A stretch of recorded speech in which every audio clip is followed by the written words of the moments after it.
Salut les marins, vacation du lundi soir qui n'était pas forcément prévue parce que je rentre tout juste, il est 19h30 passé du taf et que j'ai regardé vite fait un petit peu ce qui se passe et que il se passe plein de choses, donc je me devais de faire un petit point court, ce qui sera pas très long. Je vais pas rentrer dans les détails parce que je l'ai essayé là tout à l'heure et puis ça marche pas la vacation, donc on va faire plutôt on va faire un regard, on va passer un regard global en gros sur ce qui se passe. Alors, se dessine quand même clairement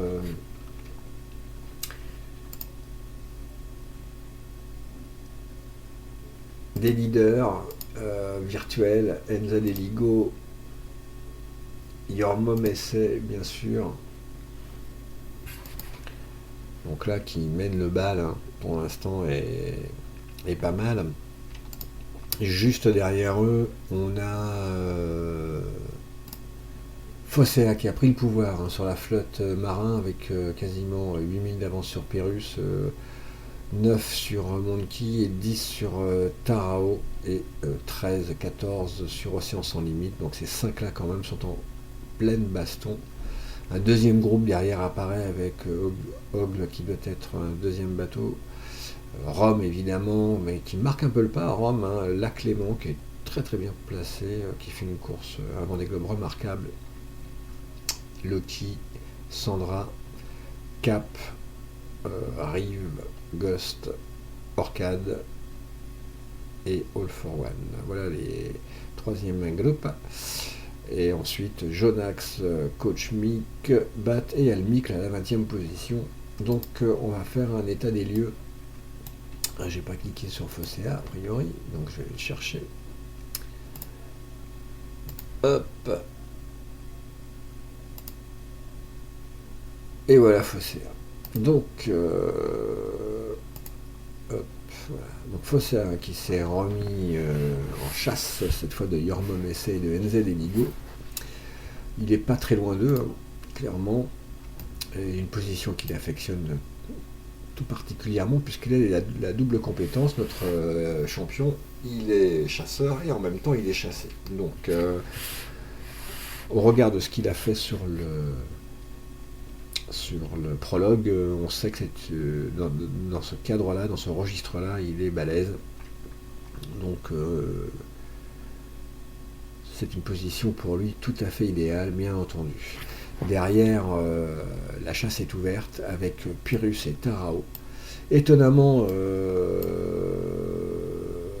on a un intercalé qui est Monkey, alors on va aller le voir. Parce qu'il est un peu plus à l'est, donc du coup un peu moins loin des sables, mais au regard de la route à prendre, en tout cas sur la route sur laquelle il s'est engagé, il est clairement derrière malgré tout Tarao, mais bien positionné pour la chasse. Donc on a là avec les 5 premiers un sacré duel, et puis il ne me reste plus qu'à trouver le 5e, Larron. Ah ben je l'avais, je ne sais pas pourquoi, ouais, je l'avais, qui est un petit peu plus sud, mais voilà, il est là. Et pas si mal placé que cela, Océan qui est en pleine attaque, là, avec un angle à 135, il file à 19 de 2, donc il est en train de se repositionner tranquillou, et revenir sur le Rhum et Loki. Alors derrière, voilà, on a quelques outsiders qui se sont bien placés, hein, évidemment Rive hein, qui nous fait un super VG, Sandra tout pareil, Loki qui s'est repositionné, qui s'est remis dans le rang après cette tentative d'option là, très à l'ouest, mais qui n'a rien perdu, n'a pas forcément gagné grand chose, mais en tout cas il a tenté un truc, et là cette fois il s'est très très bien replacé. Donc Loki également, La Clément, on le voit, Raqueta, un des cadors de VG, et derrière tout le reste de la flotte. Donc encore une fois je ne vais pas énumérer tout le monde, je vais juste insister sur alors, une première chose qui va amener la deuxième. Donc voilà un petit peu l'état de la flotte, hein, qui, pour ceux qui en tout cas ont empanné et qui montent à plein nord pour faire ce bel arrondi, puisque vous le savez, dans 24 heures, là, les vents vont très sérieusement s'écrouler, et dans 36 heures, pouf, là, pas bon du tout, c'est le bordel. Donc là, on va avoir dans 36 heures des moments très très très difficiles à passer, avec vraiment une flotte qui va peut-être se stopper, ou en tout cas pas loin, ce que nous propose... alors Zezo, on va le voir, on va monter comme ça, monter, puis là, pouf, ça va s'arrêter. On va passer au nord des Açores, mais clairement là, on va avoir quelques heures très compliquées. Et moi, ça m'arrange pas du tout, puisque enfin mercredi, jeudi, vendredi, je serai en formation, donc à l'extérieur, pas connecté. Donc 3 longues journées, je sais pas du tout comment je vais gérer ça. Et à l'instar d'ailleurs de All for One, qui est à peu près dans la même problématique que moi, donc c'est vraiment la dernière semaine la plus mal choisie pour finir ce Vendée Globe, c'est dommage. Mais donc voilà, vous voyez, là on tombe vraiment sur une... bah là c'est clairement le Bronx, hein. Donc c'est pas bien du tout ce qui se passe là. Et pour le coup, bah, mon deuxième intérêt c'est là.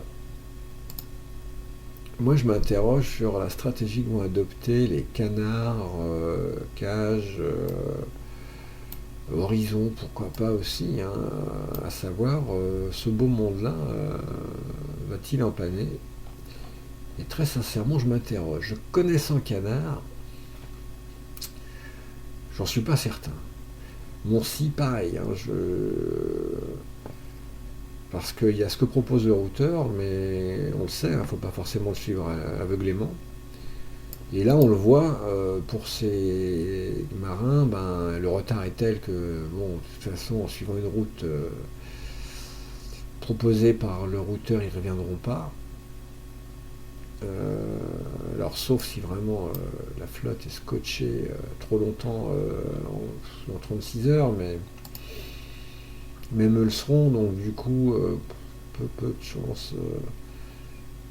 Et donc, pour le coup, je me demande s'ils vont pas suivre ce flux-là, qui va les amener au sud des Açores, en gros, et passer par le sud des Açores, et se laisser porter, donc, je sais pas. Et donc remonter vers le golfe de Gascogne, tranquillou, sans trop se préoccuper de ce qui se passe ailleurs. Vous voyez, c'est un flux constant, hein, donc dans 3 jours, bah, c'est une autre affaire, quoi. Mais donc là, voilà, je vais vraiment les surveiller de près, là, les Lascars, parce qu'il y a peut-être un coup à jouer par là. Et moi, je serais pas surpris, en fait. Enfin, Canard est un habitué, hein, de ce genre de variante, et il le fait très très bien. Là, il ronge son frein depuis plusieurs semaines, il doit commencer à s'agacer à la barre, mais en même temps c'est un pragmatique, il connaît bien la météo, c'est un bon tacticien, et je suis pas certain qu'il est en panne en fait ce soir. Et je me dis qu'il va peut-être tenter quelque chose de complètement dingue, et pourquoi pas. Et surtout pourquoi pas. Alors on va regarder ça de très très près. Mais il y a peut-être un coup à jouer là de ce point de vue-là. Je regardais les positions, en gros, bon bah je crois que là on retrouve une grosse partie du tout bon de la team là,